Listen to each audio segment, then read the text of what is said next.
नमस्कार। Chapter number 14 chemistry standard 12। आज disaccharide અને ડાઇસેકેરાઇડ ની અંદર સુક્રોઝ, માલ્ટોઝ અને લેક્ટોઝ આ ત્રણ વિશે આપણે સ્ટડી કરવો છે પહેલા. પણ એની પહેલા આ ચેપ્ટર ની અંદર આપણે જે કાંઈ અત્યાર સુધી ભણી ગયા એને પહેલા યાદ કરી લઈએ થોડું. પાઠ આખો જૈવિક અણુઓ કે જે સજીવોના શરીરમાં નિર્માણ પામે છે અને સજીવોના શરીરને ટકાવી રાખવા માટે ખૂબ જ જરૂરી છે એવા જૈવિક અણુઓ વિશે આપણે અભ્યાસ કરીએ છીએ. સૌથી પહેલા જૈવિક અણુઓનું મહત્વ એના વિશે થોડુંક જોયું. પછી જૈવિક અણુઓમાંનો પહેલો કાર્બોહાઈડ્રેટ એના અભ્યાસ વિશે શરૂઆત કરી. સૌથી પહેલા કાર્બોહાઈડ્રેટનું વર્ગીકરણ. કાર્બોહાઈડ્રેટના વર્ગીકરણ પછી મોનોસેકેરાઇડ. મોનોસેકેરાઇડમાંથી સ્પેશિયલ બે પદાર્થોના બંધારણ વિશે ભણ્યા.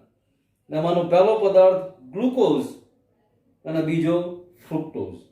હવે આ બેના બંધારણ ભણવા માટે કેપિટલ ડી, કેપિટલ એલ સંજ્ઞાઓ શું સૂચવે છે, ક્યારે વપરાય. Small d, small l dextro levo, જેને કેપિટલ ડી અને કેપિટલ એલ સાથે સીધો કોઈ જ સંબંધ નથી, પણ પ્રકાશ ક્રિયાશીલતા અને આપેલા કાર્બનિક સંયોજનમાંથી ધ્રુવીભૂત પ્રકાશને પસાર કરતા એનું કોણાવર્તન ડાબી બાજુ કે જમણી બાજુ કઈ બાજુ થાય છે એ દર્શાવવા માટે સ્મોલ ડી અને સ્મોલ એલ વપરાય છે. જ્યારે કેપિટલ ડી અને કેપિટલ એલ આખી અલગ વસ્તુ છે. એ પણ આપણે આ ચેપ્ટરમાં અત્યાર સુધીમાં ભણ્યા. છેલ્લે ભણ્યા હતા ફ્રુક્ટોઝનું ચક્રીય બંધારણ. એની પહેલા ગ્લુકોઝનું પહેલા રાસાયણિક પ્રક્રિયાના આધારે બંધારણ સમજવાનો પ્રયત્ન કર્યો અને પછી આનું ચક્રીય બંધારણ સમજ્યા અને ભણ્યા. અને એ ચક્રીય બંધારણના આધારે જ ગ્લુકોઝના બધા જ ગુણધર્મને સમજી શકાય છે. હવે એ મોનોસેકેરાઇડ નો અભ્યાસ પૂરો થયા પછી હવે ડાઇસેકેરાઇડ. હવે કાર્બોહાઈડ્રેટના વર્ગીકરણમાં ભણી ગયા હતા આપણે. ડાઇસેકેરાઇડ્સ કોને કહેવાય? તો કે ભાઈ ડાઇસેકેરાઇડ એવો અણુ છે કે જેનું જળ વિભાજન કરો તો જળ વિભાજનના અંતે બે મોનોસેકેરાઇડ પ્રાપ્ત થાય તો એને ડાઇસેકેરાઇડ કહેવાય. તો આવા ડાઇસેકેરાઇડનું પહેલું ઉદાહરણ સુક્રોઝ આપણે ભણીએ છીએ. સુક્રોઝનું જળ વિભાજન કરવામાં આવે યોગ્ય ઉત્સેચકની હાજરીમાં ત્યારે ગ્લુકોઝ અને ફ્રુક્ટોઝનું સમમોલર મિશ્રણ મળે છે. બંનેના આણ્વીય સૂત્ર સરખા છે, C6H12O6 C6H12O6. બંને એકબીજાના સમઘટકો છે, પણ એક ગ્લુકોઝ મળે છે, બીજો ફ્રુક્ટોઝ મળે છે. હવે આ ગ્લુકોઝ અને ફ્રુક્ટોઝ સુક્રોઝના અણુમાં કેવી રીતે જોડાયેલા છે અને કેવી રીતે સુક્રોઝનો અણુ બને છે? તો ગ્લુકોઝનો C1 કાર્બન, ગ્લુકોઝના અણુનો પહેલો કાર્બન C1 અને ફ્રુક્ટોઝના અણુનો બીજો કાર્બન C2, આ બંનેની વચ્ચે બોન્ડિંગ થઈ અને ગ્લાયકોસિડિક સાંકળ બને છે. આને ગ્લાયકોસિડિક બંધથી જોડાયેલા કહેવાય. જો આ ગ્લાયકોસિડિક સાંકળ કહેવાય.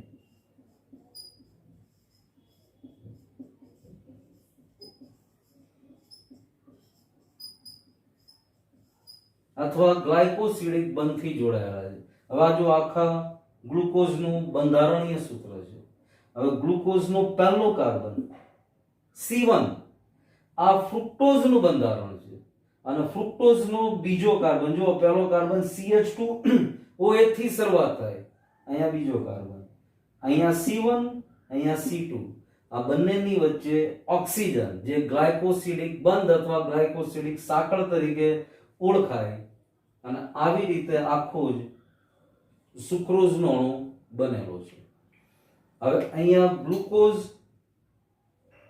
આ પોર્શન, પહેલા કાર્બન ઉપરનું પોર્શન, ફ્રુક્ટોઝ બીજા કાર્બન ઉપરનું પોર્શન, આ બંને એકચ્યુઅલી રિડક્શન કરતા સમૂહો છે. ગ્લુકોઝનું બંધારણ ભણ્યા તો ગ્લુકોઝના બંધારણનો પહેલો કાર્બન ખુદ રિડક્શન કરતા છે. ફ્રુક્ટોઝનું બંધારણ ભણ્યા એમાં C+O કીટોન સમૂહ આવે છે તો એ ખુદ રિડક્શન કરતા છે. હવે અહીંયા આગળ બંને રિડક્શન કરતા કાર્બન જ એકબીજાની સાથે ઓક્સિજનથી જોડાઈ ગયા, એટલા માટે સુક્રોઝ નોન રિડ્યુસિંગ સુગર બની ગયું. સુક્રોઝ નોન રિડ્યુસિંગ સુગર અથવા નોન રિડ્યુસિંગ શર્કરા તરીકે ઓળખાય છે. કારણ સ્પષ્ટ છે કે સુક્રોઝમાં જોડાયેલો ગ્લુકોઝ, ગ્લુકોઝમાંનો આલ્ડીહાઇડ સમૂહનો કાર્બન, સુક્રોઝમાં જોડાયેલો ફ્રુક્ટોઝ, ફ્રુક્ટોઝનો બીજા નંબર ઉપરનો કાર્બન જેની પાસે કીટોન સમૂહ છે, તો આ બંને એકબીજાની સાથે જોડાય અને ગ્લાયકોસિડિક સાંકળ બનાવે છે અને પરિણામે રિડક્શન કરતા સમૂહ વચ્ચે જ આ વસ્તુ બની જાય છે. એટલા માટે સુક્રોઝ નોન રિડ્યુસિંગ સુગર અથવા નોન રિડ્યુસિંગ શર્કરા છે. બીજી વસ્તુ ખાસ, સુક્રોઝ ખુદ, સુક્રોઝનું પ્રકાશ ક્રિયાશીલ સંયોજન, પ્રકાશ ક્રિયાશીલતા દર્શાવે છે. સુક્રોઝના સંયોજનને પોલારીમીટર નળીમાં ભરી એમાંથી ધ્રુવીભૂત પ્રકાશ પસાર કરવામાં આવે તો સુક્રોઝ ખુદ દક્ષિણ ભ્રમણીય જ છે. પરંતુ સુક્રોઝથી જે બે નિપજો મળી, ગ્લુકોઝ અને ફ્રુક્ટોઝ, એમાંથી ગ્લુકોઝ દક્ષિણ ભ્રમણીય આની જેમ જ અને 52.5 ડિગ્રી આનું પરિભ્રમણ કોણ મળે છે. ફ્રુક્ટોઝ વામ ભ્રમણીય મળે છે, એટલા માટે એનું પરિભ્રમણ કોણ -92.4 ડિગ્રી મળે છે અને પરિણામે સુક્રોઝ હતું દક્ષિણ ભ્રમણીય, પણ આ બંનેને તમે જુઓ તો ફ્રુક્ટોઝનું પરિભ્રમણ -92.4 ડિગ્રી, ગ્લુકોઝના દક્ષિણ ભ્રમણીય પરિભ્રમણ 52.5 ડિગ્રી કરતા વધારે છે. એટલે પરિણામી જે નિપજ મળે છે તો નિપજ આના કારણે સુક્રોઝ હતું દક્ષિણ ભ્રમણીય પણ વામ ભ્રમણીય બની જાય છે.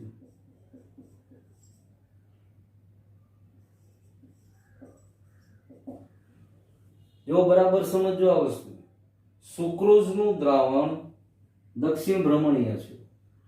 સુક્રોઝમાંથી મળતી બંને નિપજો ગ્લુકોઝ અને ફ્રુક્ટોઝ, એક વામ ભ્રમણીય છે, બીજું દક્ષિણ ભ્રમણીય છે. ગ્લુકોઝ દક્ષિણ ભ્રમણીય, ફ્રુક્ટોઝ વામ ભ્રમણીય. ગ્લુકોઝનો પરિભ્રમણ કોણ 52.5 ડિગ્રી, ફ્રુક્ટોઝનો પરિભ્રમણ કોણ -92.4 ડિગ્રી અને પરિણામે નિપજ વામ ભ્રમણીય બની જાય છે. અને એટલા માટે આને પ્રતિપ અથવા ઇન્વર્ટ સુગર કહે છે. પ્રતિપ શર્કરા અથવા ઇન્વર્ટ સુગર પણ કહેવામાં આવે છે. એટલે સુક્રોઝ વિશે આટલી બાબત ખાસ નોંધનીય છે. ચાલો, ગ્લુકોઝ અને ફ્રુક્ટોઝનો, ગ્લુકોઝનો C1 કાર્બન, ફ્રુક્ટોઝનો C2 કાર્બન, બંનેની વચ્ચે ગ્લાયકોસિડિક સાંકળ. હવે બંનેના, ગ્લુકોઝના અને ફ્રુક્ટોઝના બંનેના રિડક્શન કરતા ગ્રુપ જ અથવા ઈ સમૂહ આ સાંકળ બનાવવા માટે જોડાઈ ગયા, એટલા માટે સુક્રોઝ નોન રિડ્યુસિંગ શર્કરા બની ગઈ. એટલે સુક્રોઝ માટે પહેલી મહત્વની બાબત નોન રિડ્યુસિંગ સુગર છે. બીજી મહત્વની બાબત ઇન્વર્ટ અથવા પ્રતિપ શર્કરા છે. શા માટે? તો કે સુક્રોઝનું ખુદનું પરિભ્રમણ દક્ષિણ ભ્રમણીય, એમાંથી મળતી નિપજોનું પરિભ્રમણ વામ ભ્રમણીય, એટલા માટે આને ઇન્વર્ટ સુગર તરીકે ઓળખવામાં આવે છે. એટલે આ બાબત આખી સુક્રોઝ વિશે થઈ. આ સુક્રોઝનું બંધારણ બરાબર બોર્ડ ઉપર જુઓ, તમારી નોટની અંદર આખું બંધારણીય સૂત્ર દોરો. પ્રતિપ શર્કરા અથવા invert sugar, non reducing sugar, આ બધા વાક્યો અથવા આ બધા વિશેની માહિતી લખો, એની પછી જ આના પછીના બીજા પોર્શનમાં જજો, મતલબ માલ્ટોઝમાં. જ્યાં સુધી સુક્રોઝ બરાબર લર્ન ન થઈ જાય, પાકું ન થઈ જાય, ત્યાં સુધી માલ્ટોઝ જોવું પણ નથી. એટલે પેલા સુક્રોઝનું બંધારણીય સૂત્ર દોરી આપણે જેટલી વસ્તુ સમજ્યા એને બરાબર લખી નાખો, પછી માલ્ટોઝમાં આપણે અભ્યાસ કરવાનો.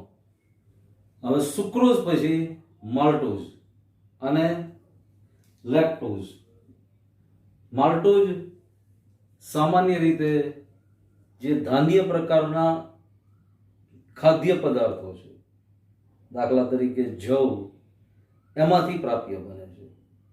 માલ્ટોઝ પણ ડાયસેકેરાઇડ છે, એટલે એના જળ વિભાજનથી પણ બે અલગ અલગ મોનોસેકેરાઇડના અણુ મળવાના છે.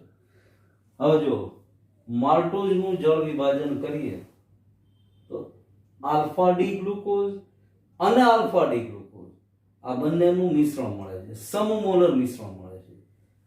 આલ્ફા ડી ગ્લુકોઝના 2 મોલ મળે છે.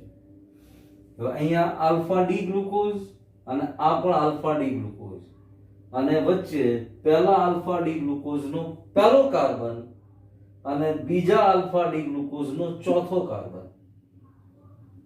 પહેલા આલ્ફા ડી ગ્લુકોઝનો કાર્બન C1, બીજા આલ્ફા ડી ગ્લુકોઝનો કાર્બન C4, એની વચ્ચે ઓક્સિજન. આવી રીતે ગ્લાયકોસિડિક સાંકળથી માલ્ટોઝનો અણુ બનેલો છે. એટલા માટે અહીંયા તમે જો બીજો આલ્ફા ડી ગ્લુકોઝ છે, એનો પહેલો કાર્બન મુક્ત જ રહ્યો. એ સાંકળ બનાવવામાં, ગ્લાયકોસિડિક બંધ બનાવવામાં ભાગ નથી લીધો. એટલે અહીંયા આગળ એક રિડ્યુસ એજન્ટ અથવા રિડક્શન કરતા સમૂહ બાકી રહ્યો. એટલા માટે માલ્ટોઝ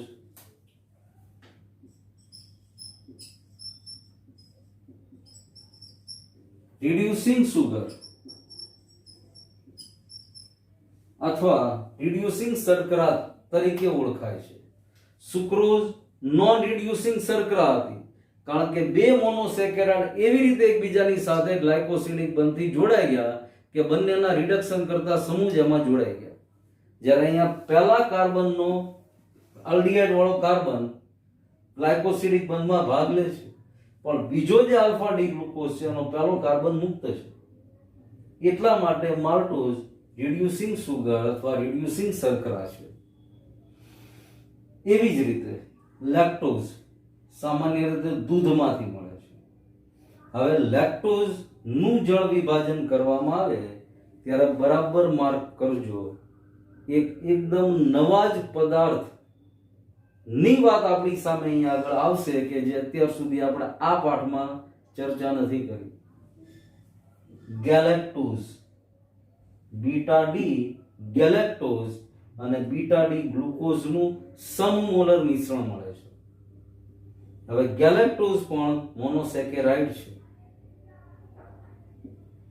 ગ્લુકોઝનો સમઘટક છે, અને ગ્લુકોઝ અને ગેલેક્ટોઝ બંનેના બંધારણમાં એક જ જગ્યાએ ફેરફાર આવે. અને કઈ જગ્યાએ ફેરફાર આવે છે જુઓ બરાબર, ચોથા નંબરના કાર્બન ઉપર.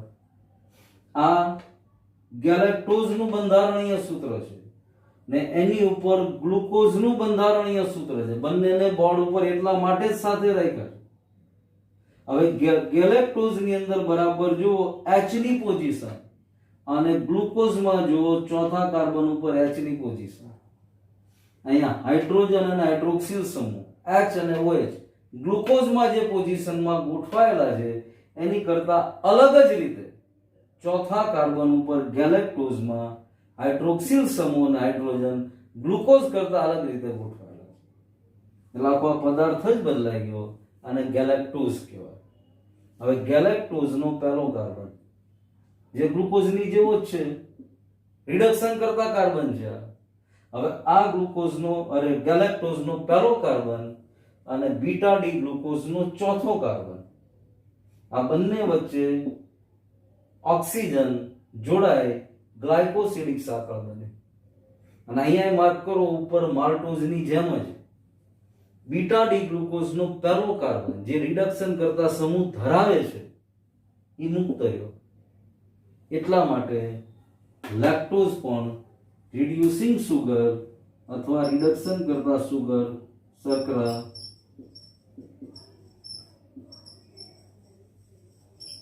છે.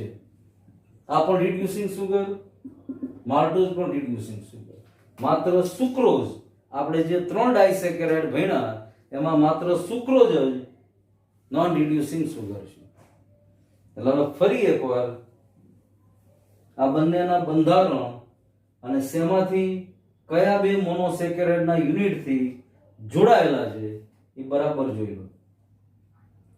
અને આની પહેલાના લેક્ચરમાં આપણે વાત થઈ હતી કે આ બધી વસ્તુ દોરવા માટે, આના સ્ટ્રક્ચર દોરવા માટે થોડોક સમય જશે, પ્રેક્ટિસ કરવી પડશે.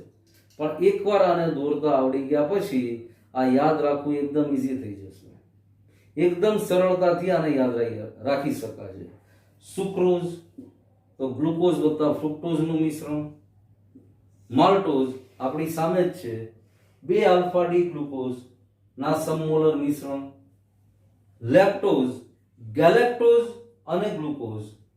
આમ માર્ક કરો તો ગ્લુકોઝ 3 ડાયસેકેરાઇડ ની અંદર જોડાયેલો છે. સુક્રોઝમાં ગ્લુકોઝ પ્લસ ફ્રુક્ટોઝ, માલ્ટોઝમાં બંને ગ્લુકોઝ, લેક્ટોઝમાં ગેલેક્ટોઝ પ્લસ ગ્લુકોઝ. તો આ ત્રણેય ડાયસેકેરાઇડના ઉદાહરણો આપણે ભણ્યા. ડાયસેકેરાઇડ પછી પોલીસેકેરાઇડ છે, જેમાં સ્ટાર્ચ, સેલ્યુલોઝ, ગ્લાયકોજન વગેરેનો અભ્યાસ કરવાનો છે. પણ એ અભ્યાસ આ આવડી ગયા પછી એકદમ સરળ છે. એકદમ સરળ છે. ખાલી યાદ જ રાખવાનું છે કયો મોનોસેકેરાઇડનો એકમ બીજા કયા એકમ સાથે અને કેટલામાં નંબરના કાર્બનની સાથે જોડાયેલો છે, બસ. તો સહેલાઈથી એ બધાના બંધારણ પણ યાદ રહી જશે. હવે અહીંયા ત્રણેયમાં મેં થોડી ખાલી જગ્યા છોડી છે, એને આપણે પૂરી કરવી છે. તો સૌથી પહેલા સુક્રોઝ. તો સુક્રોઝની અંદર આપણે ટૂંકમાં લખવું હોય તો નોન રિડ્યુસિંગ સુગર.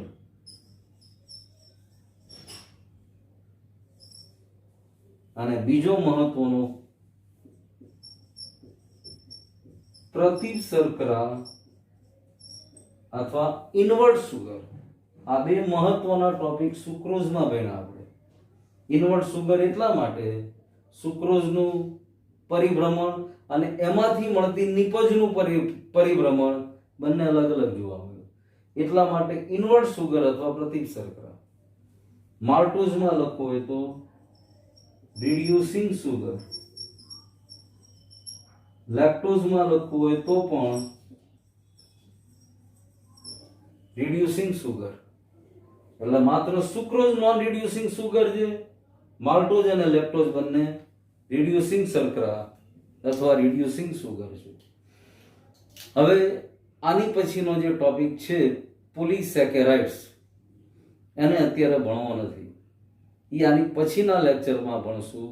પણ આની પછીના લેક્ચરમાં એ ભણીએ એની પહેલા એના જે બંધારણ છે સેલ્યુલોઝ, સ્ટાર્ચ, આને તમારે તમારી રફબુકની અંદર બે વાર દોરી રાખવાના છે.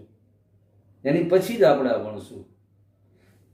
આ દોરતા આવડી જશે એટલે એની બરાબર પ્રેક્ટિસ થશે અને આરામથી તમે દોરી શકશો અને પછી એને ભણવાની મજા આવશે. એટલે આજના લેક્ચરની અંદર આપણે માત્ર ડાયસેકેરાઇડ અણુઓ વિશે જ ભણ્યા. ડાયસેકેરાઇડ બે મોનોસેકેરાઇડ એકમથી બનેલા હોય, અથવા તો ડાયસેકેરાઇડનું જળ વિભાજન કરીએ એટલે બે મોનોસેકેરાઇડ એકમો પ્રાપ્ત થાય. અને એના આધારે ડાયસેકેરાઇડમાં સુક્રોઝ, માલ્ટોઝ અને લેક્ટોઝ આ ત્રણનો અભ્યાસ કર્યો. અત્યાર સુધી આ ચેપ્ટરની અંદર ડાયસેકેરાઇડ સુધી આપણે સ્ટડી કર્યો. ડાયસેકેરાઇડની અંદર 3 ડાયસેકેરાઇડ્સ ભણ્યા: સુક્રોઝ, માલ્ટોઝ અને લેક્ટોઝ. હવે આની પછી ભણશું આપણે પોલીસેકેરાઇડ્સ. પણ પોલીસેકેરાઇડ્સ ભણીએ એની પહેલા પોલિસેકેરાઇડ્સમાંથી આપણે જે પોલિસેકેરાઇડ્સનો અભ્યાસ કરવાનો છે, સેલ્યુલોઝ, સ્ટાર્ચ, તો એના બંધારણ આપણી ટેક્સ્ટ બુકમાં દોરી નાખ્યા છે. તમારે એ બધા બંધારણ બે વાર તમારી રફ નોટની અંદર બે વાર દોરીને તૈયાર રાખજો. આની પછીના લેક્ચરમાં આપણે જ ભણવાના છે, પણ તમારી પાસે બંધારણ તૈયાર હશે તો સમજવામાં સરળતા રહેશે, અને આ બંધારણ આના દોર્યા પછી એ સહેલાઈથી દોરી શકાશે. આની પછી સમજશું ત્યારે બંધારણીય સૂત્ર બોર્ડ ઉપર હું નહીં લખું, તમારે તમારી નોટમાંથી બંધારણ જોવાના છે અને એ આપણે સમજશું. એટલે ડાયસેકેરાઇડ સુધી આ ચેપ્ટરમાં કોઈ પ્રકારનો ડાઉટ કે ડિફિકલ્ટી હોય તો ચોક્કસ મેસેજ કરજો. બાકી આની પછીના લેક્ચરમાં આપણે ભણશું પોલિસેકેરાઇડ. Thank you.